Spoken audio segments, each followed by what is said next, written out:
The philosophy of the Tao is one of the two great principal components of Chinese thought. There are, of course, quite a number of forms of Chinese philosophy, but there are two great currents which have thoroughly molded the culture of China, and they are Taoism and Confucianism. And they play a curious game with each other. Confucius said the goody-goodies are the thieves of virtue, meaning that to try to be wholly righteous is to go beyond humanity, to try to be something that isn't human. So this gives Confucian approach to life and justice and all those sort of things a kind of queer humor, a sort of boys will be boys attitude, which is nevertheless a very mature way of handling human problems. It was, of course, for this reason that the Japanese Buddhist priests who visited China to study Buddhism, especially Zen priests, introduced Confucianism into Japan. Because despite certain limitations that Confucianism has, and it always needs the Tao philosophy as a counterbalance, Confucianism has been one of the most successful philosophies in all history for the regulation of governmental and family relationships. But of course, it is concerned with formality. Confucianism prescribes all kinds of formal relationships, linguistic, ceremonial, musical, in etiquette, in all the spheres of morals, and for this reason has always been twitted by the Taoists for being unnatural. You need these two components, you see, and they play against each other beautifully in Chinese society. Roughly speaking, you see, the Confucian way of life is for people involved in the world. The Taoist way of life is for people who get disentangled. Now, as we know in our own modern times, there are various ways of getting disentangled from the regular lifestyle, say, of the United States. If you want to go through the regular lifestyle of the United States, you go to high school and college, and then you go into a profession or a business.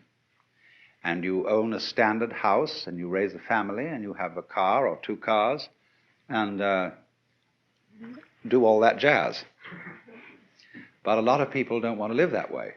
And there are lots of other ways of living besides that. So you could say that those of us who go along with the pattern correspond to the Confucians, and those who are bohemians or bums or beatniks or whatever, and don't correspond with the pattern, they are more like the Taoists. Because the Taoist is really, actually in Chinese history, Taoism is a way of life for older people.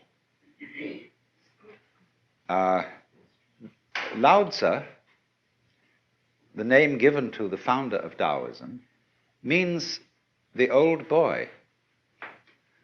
And the legend is that when he was born, he was already had a white beard.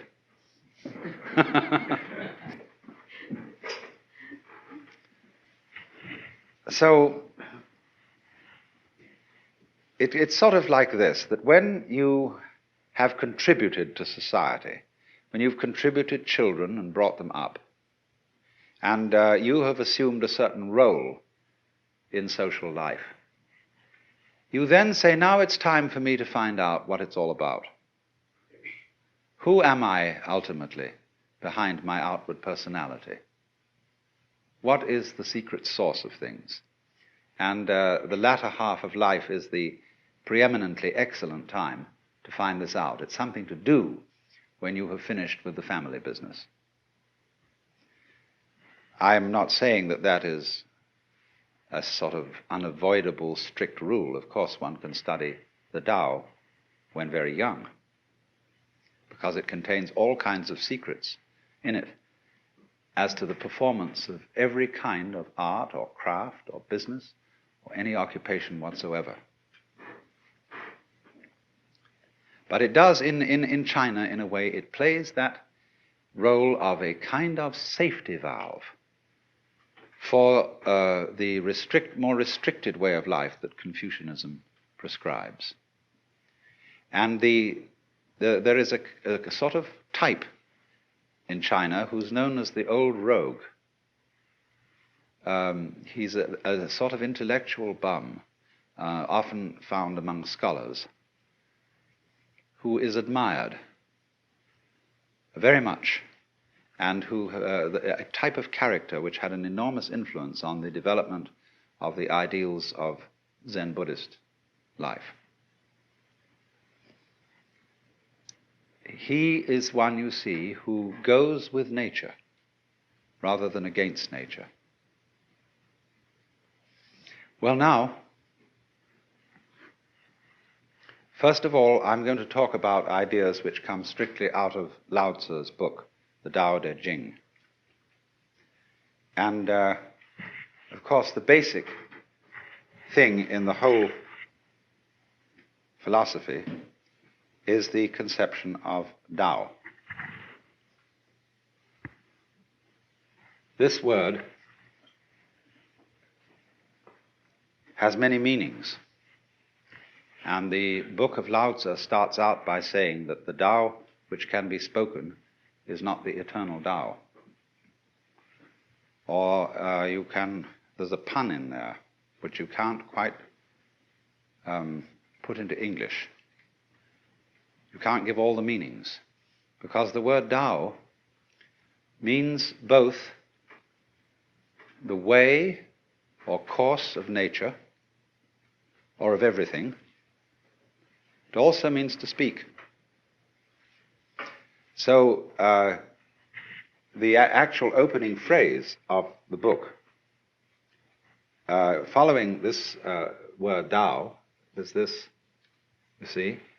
And this character means can be, or can, able, something like that. So the way which can be, then give it its second meaning, spoken, described, uttered. But it also means the way that can be weighed. Not W-E-I-G-H, but W-A-Y-E-D. You know, you'd have to invent that word. The way that can be traveled, perhaps, is not the eternal way.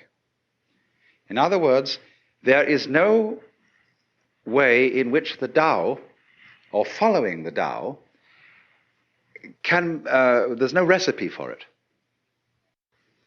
I can't give you any do-it-yourself instructions, A, B, C, D, as to how it's done. It was like when Louis Armstrong was asked, what is jazz? He said, if you have to ask, you don't know.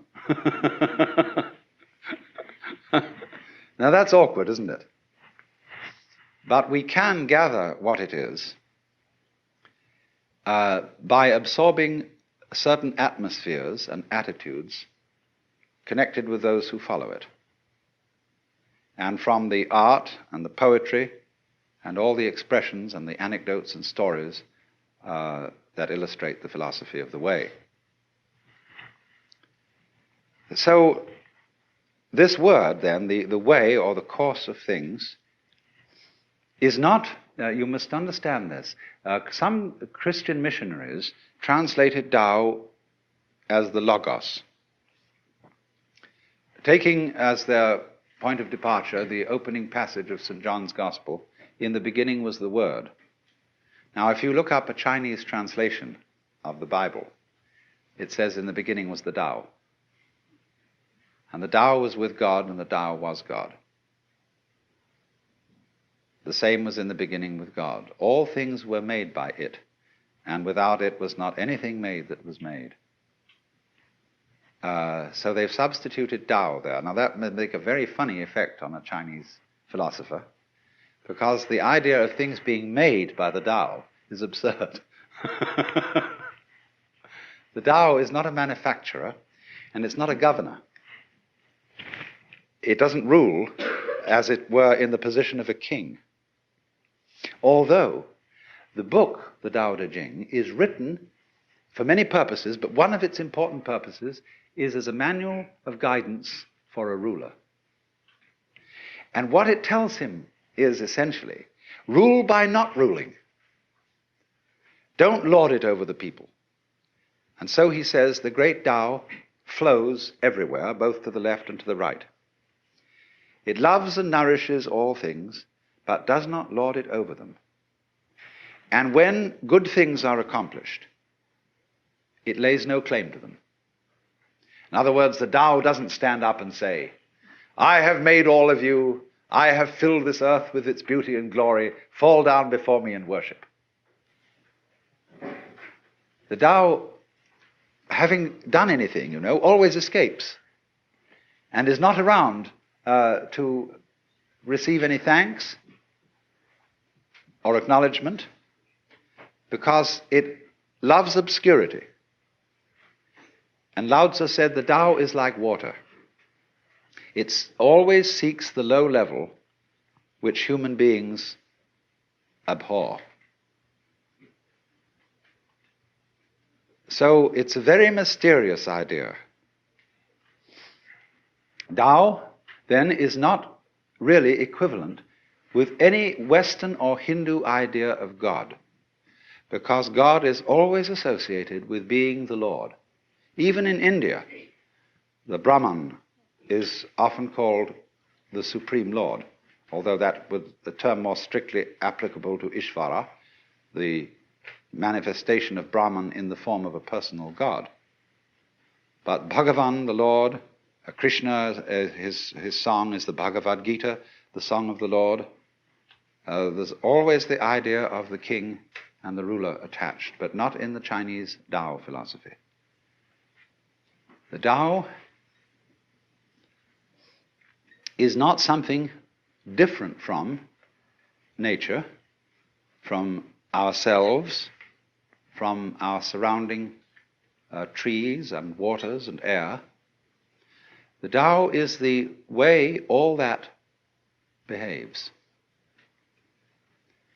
And so the basic Chinese idea of the universe is really that it's an organism. And as we shall see when we get on to Zhuangzi, who is the sort of elaborator of Lao Tzu, he sees everything operating together so that nowhere can you find the controlling center. There isn't any. The world is a system of interrelated components, none of which can survive without each other. Just as in the case of bees and flowers, you will never find bees around in a place where there aren't flowers, and you will never find flowers around in a place where there aren't bees or insects that do the equivalent job. And what that tells us secretly is that although bees and flowers look different from each other, they're inseparable. They, to use a very important Taoist expression, they arise mutually. This is one of the great phrases from the second chapter of Lao Tzu's book, where he says, this character means to have or to be, and this next one is a very important character in Taoist philosophy. It means no, negative, wu in Chinese, not to be. And then this curious expression, for which we don't have a really good corresponding idea in traditional Western thought. So, to be and not to be mutually arise. This character is based on the picture of a plant, something that grows out of the ground. So, you could say positive and negative, to be and not to be, yes and no. Light and dark arise mutually, come into being. There's none is cause and effect. It's not that relationship at all. It's like the egg and the hen. So as the bees and the flowers coexist in the same way as high and low, back and front, long and short, loud and soft. All those experiences are experienceable only in terms of their polar experience. So the Chinese idea of nature is that all the various species arise mutually because they interdepend. And this total system of interdependence is the Tao. It involves certain other things that go along with Tao, but this mutual arising is the key idea to the whole thing. And it is, if you want to understand Chinese and Oriental thought in general, it is the most important thing to grasp. Because you see, we think so much in terms of cause and effect. We think of the universe today in Aristotelian and Newtonian ways. And in that philosophy, the world is all separated. It's like a huge amalgamation of billiard balls. And they don't move until struck by another or by a cue. And so everything is going tock, tock, tock, tock, tock, tock, tock, tock, tock, tock, tock, tock, all over the place. One thing starting off another in a mechanical way. But of course, from the standpoint of 20th century science, we know perfectly well now that that's not the way it works. We know enough about relationships to see that that mechanical model which Newton devised was all right for certain purposes. But it breaks down now because we understand relativity.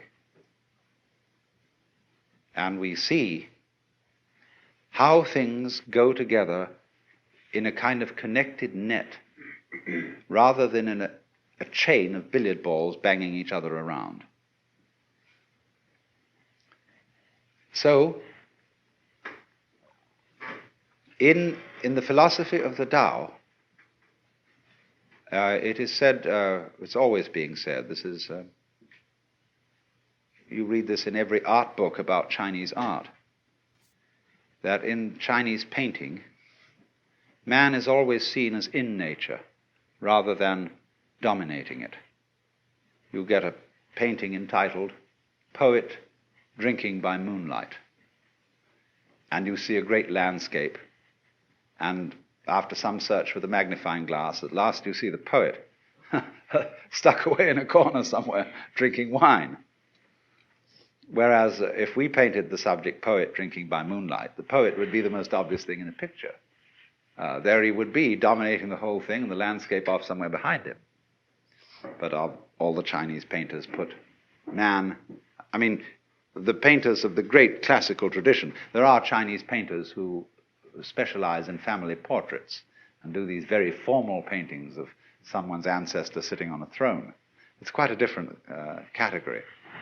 But the Taoist-inspired painters, Zen-inspired painters, have this view of man as an integral part of nature, something in it just as everything else is in it, flowers and birds, and not there sent into this world, commissioned by some sort of supernatural being to come into this world and farm it and dominate it. So then, the whole conception of nature is as a self-regulating, self-governing, indeed democratic organism. But it has a totality. It all goes together, and this totality is the Tao. So then we move to a second term that is extremely important. The expression, 自然, is the term that we translate nature when we translate Chinese. But this term expresses this whole point of view. It doesn't say nature, natura, which means, in a way, class of things. It means, literally, self-so. What is so of itself? What happens of itself? And thus spontaneity. And in the Tao Te Ching, early on, Lao Tzu says, the Tao's method is to be so of itself. Now, we might translate that automatic, were it not that the word automatic has a mechanical flavor. Ziran, as this is called, or shizen in Japanese, means spontaneous, yes. It happens as your heart beats. You don't do anything about it. You don't force your heart to beat. You don't make it beat. It does it by itself. Now, figure a world in which everything happens by itself. It doesn't have to be controlled. It's allowed. Whereas, you might say, the idea of God involves the control of everything going on. The idea of the Tao is the ruler who abdicates and lets all the people, trusts all the people to conduct their own affairs. To let it all happen. So, this doesn't mean, you see, that there isn't a unified organism and everything is in chaos. It means that the more liberty you give, the more love you give, the more you allow things in yourself and in your surroundings to take place, the more order you will have.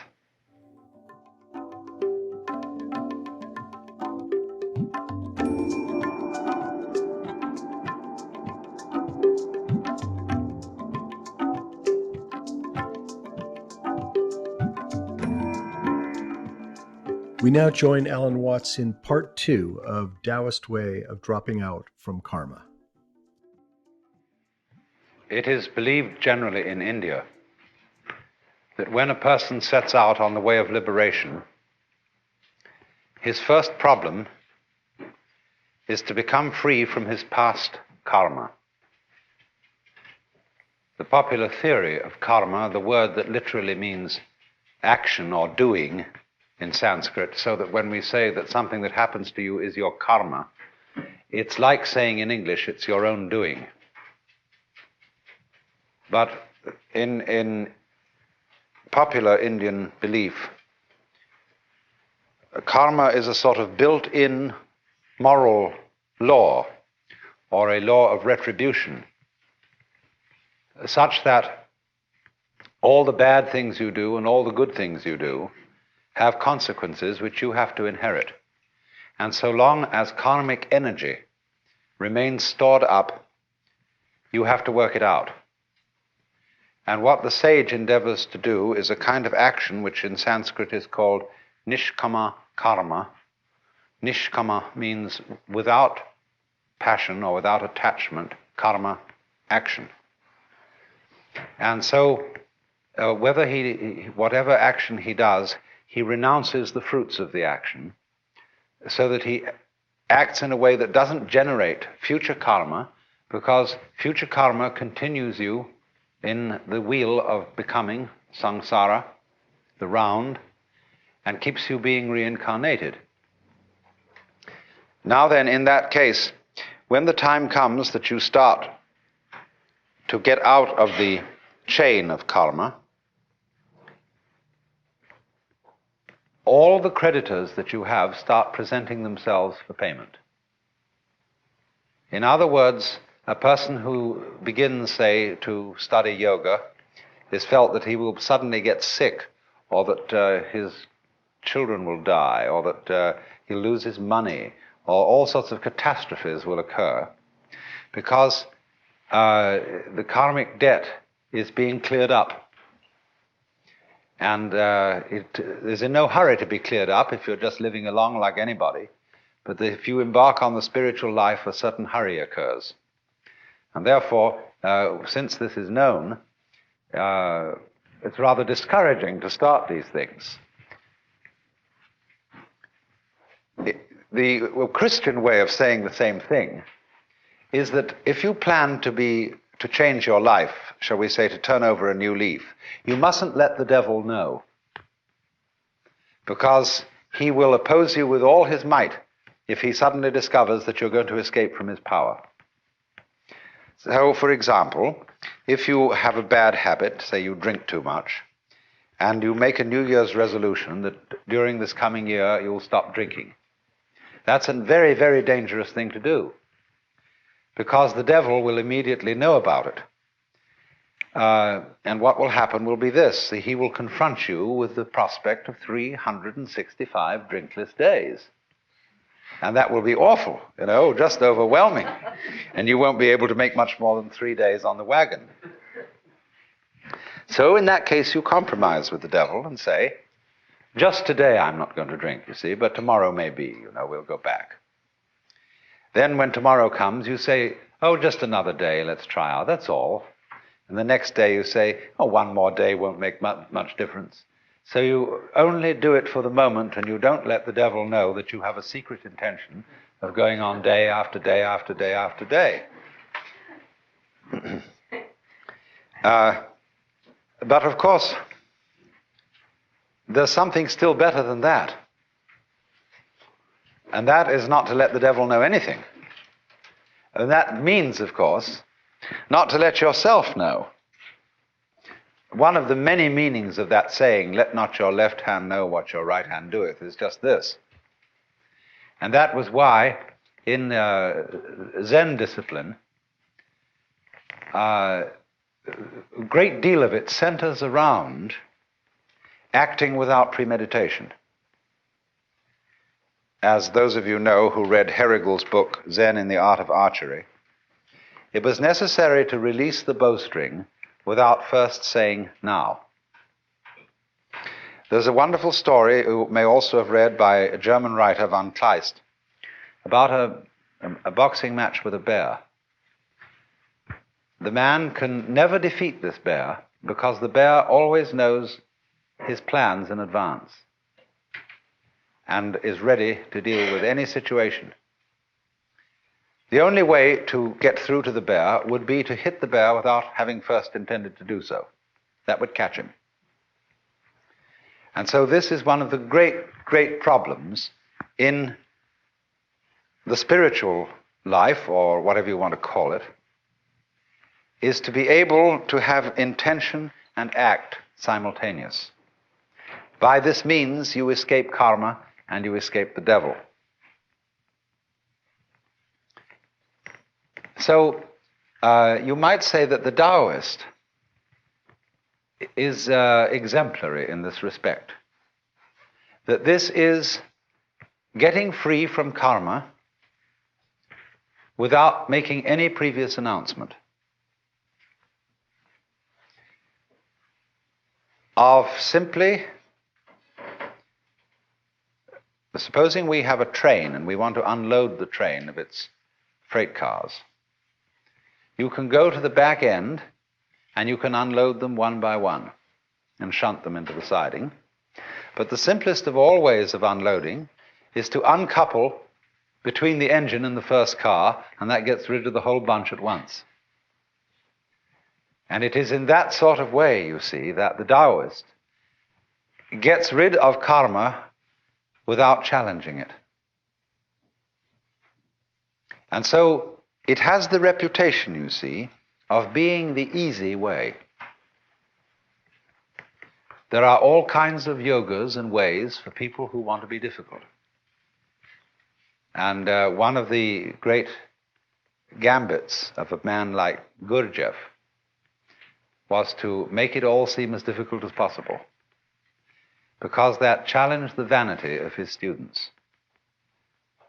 If some teacher, some guru says, really, this isn't difficult at all, it's perfectly easy, some people will say, oh, he's not really the real thing.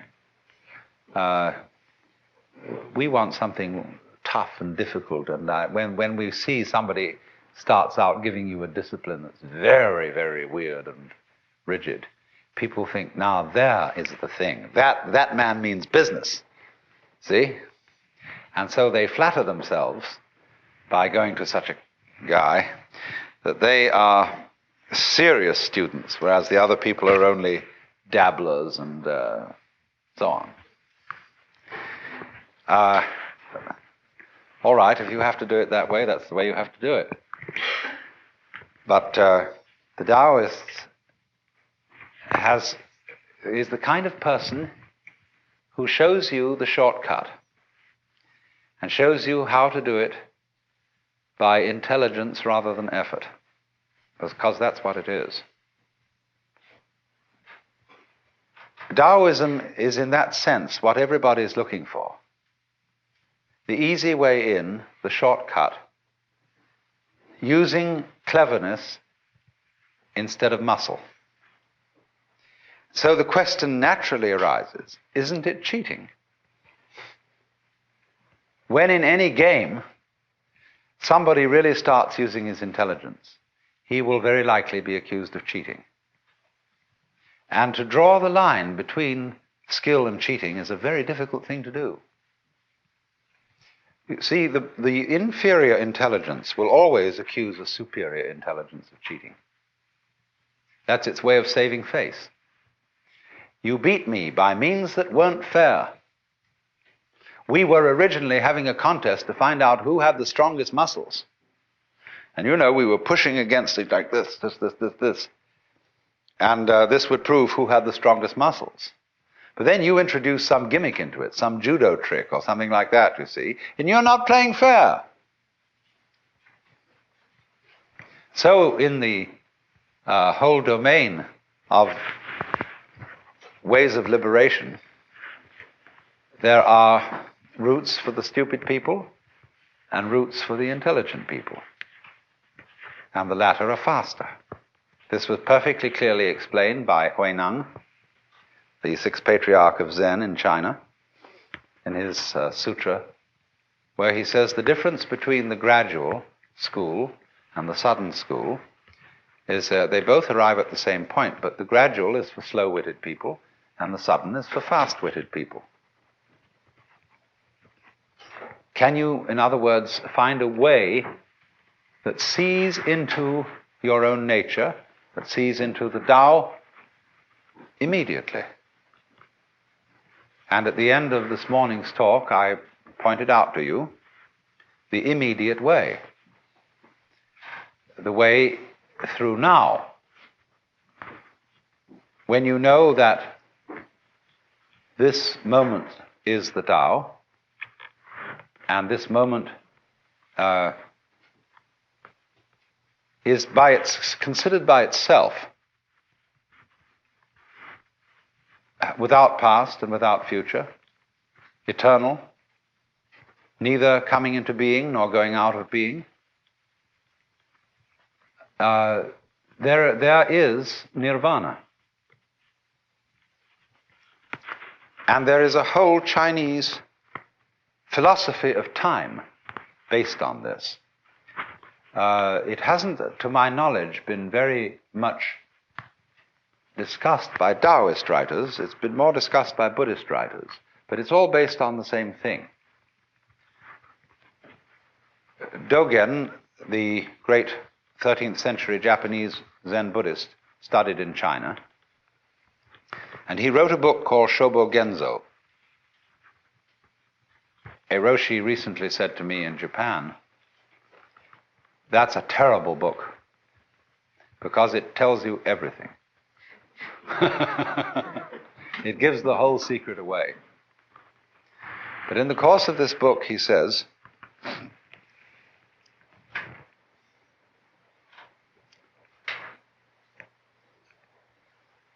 there is no such thing as a progression in time. The spring does not become the summer. There is first spring, and then there is summer. So in the same way, you now do not become you later. This is T.S. Eliot's idea in Four Quartets, where he says that the person who has settled down in the train to read the newspaper is not the same person who stepped onto the train from the platform. And therefore also you who sit here are not the same people who came in at the door. These states are separate, each in its own place. There was the coming in at the door person, but there is actually only the here and now sitting person. And the person sitting here and now is not the person who will die. Because we are all a constant flux. And the continuity of the person from past through present to future is as illusory in its own way as the upward movement of the red lines on a revolving barber pole. You know, it goes round and round and round, and the whole thing seems to be going up or going down, whichever the case may be. But actually nothing is going up or down. So when you throw a pebble into the pond and you make concentric rings of waves, there is an illusion that the water is flowing outwards. And no water is flowing outwards at all. Water is only going up and down. What appears to move outward is the wave, not the water. So this kind of philosophical argument says that our seeming to go along in a course of time, it doesn't really happen. The Buddhists say suffering exists, but no one who suffers. Deeds exist, but no doers are found. A path there is, but no one who follows it. And nirvana is, but no one who attains it. So, in this way, they look upon the continuity of life as the same sort of illusion that is produced when you take a cigarette and in the dark whirl it, and the illusion of a circle is created, whereas there is only the one point of fire.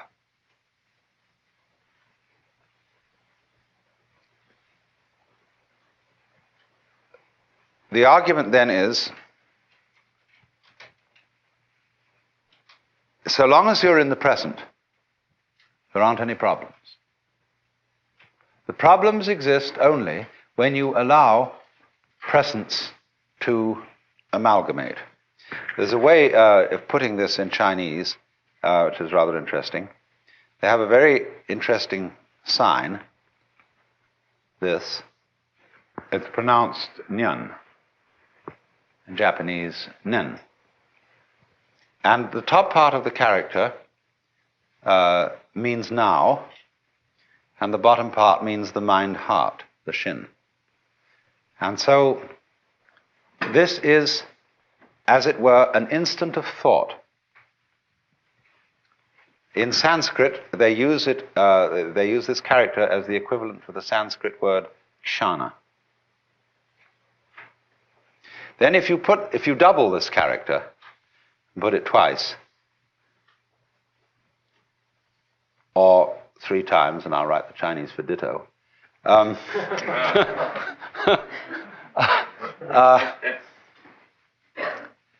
nyan, nyan means thought after thought after thought. Now, the Zen master Joshu was once asked, what is the mind of a child? And he said, a ball in a mountain stream. What do you mean by a ball in a mountain stream? He said, thought after thought after thought with no block.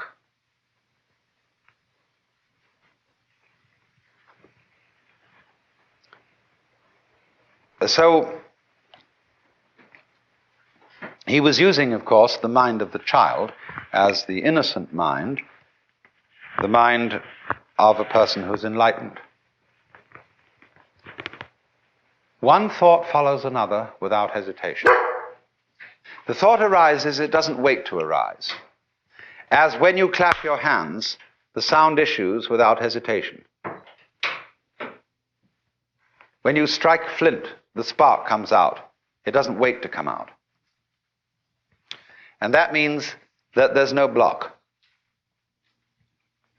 So, thought, nyan, nyan, nyan, describes what we call in our world the stream of consciousness.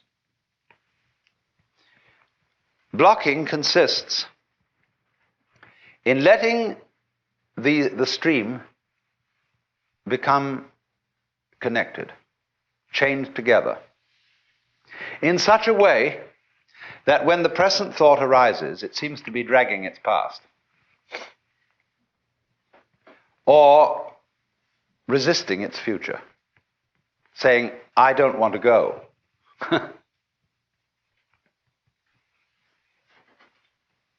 When then the connection, the dragging, it's better to call it, of these thoughts drops, you've broken the chain of karma. If you think of this in comparison with certain problems in music, it's very interesting. Because when we listen to music, we hear melody only because we remember the sequence. We hear the intervals between the tones, but more than that, we remember the tones that led up to the one we are now hearing, and we are trained musically to anticipate certain consequences. And to the extent that we get the consequences we anticipate, we feel that we understand the music. But to the extent that the composer does not adhere to the rules and gives us unexpected consequences, we feel that we don't understand the music. And if he gives us harmonic relationships, which we are not trained to accept, that is to say, to expect, we say, well, this man is just writing garbage. But of course, it becomes apparent that the perception of music, the ability to hear melody, will depend upon a relationship between past, present, and future sounds. And you might say, well, you're talking about a way of living that would be equivalent to listening to music with a tone-deaf mind. So that you would eliminate the melody and have only noise. And so in your Taoist way of life, you would eliminate all meaning and have only senseless present moments.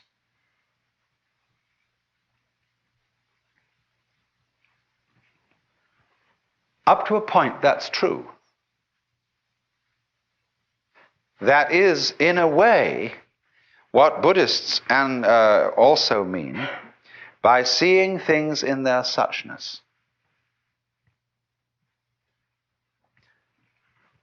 What is so bad about dying, for example?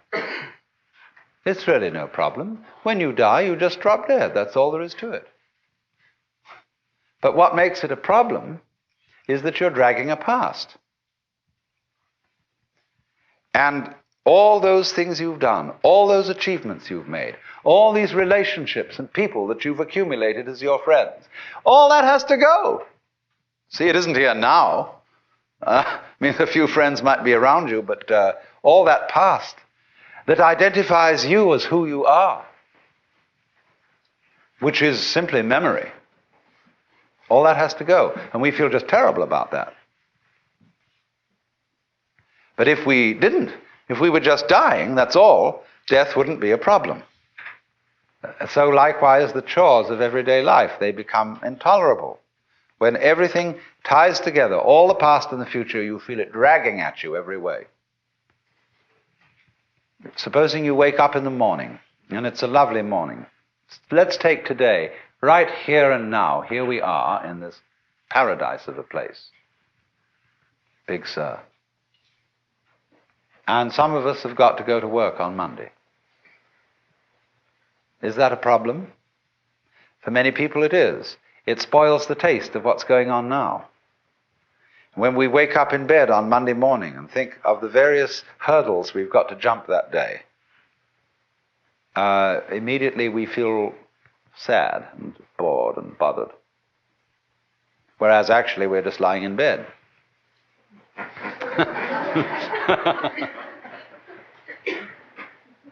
So the Taoist trick says,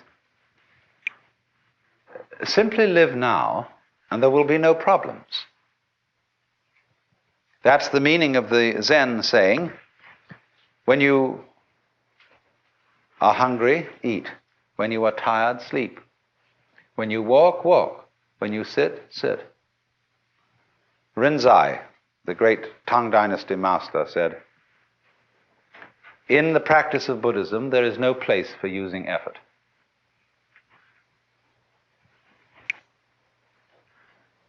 Sleep when you're tired, move your bowels, eat when you're hungry. That's all. The ignorant will laugh at me, but the wise will understand. And so, also, the meaning of this wonderful Zen saying,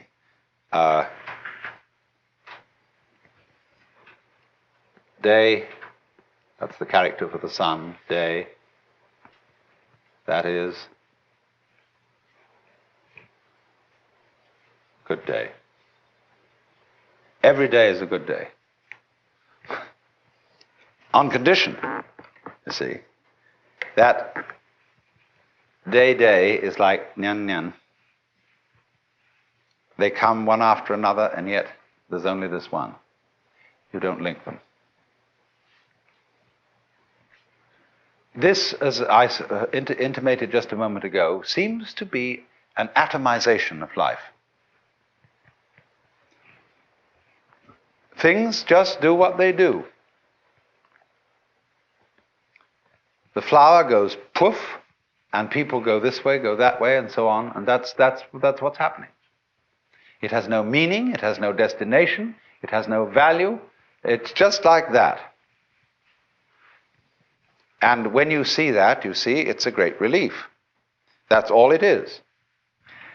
But then when you are firmly established in suchness, in that it's just this moment, you can begin again to play with the connections. Only you've seen through them.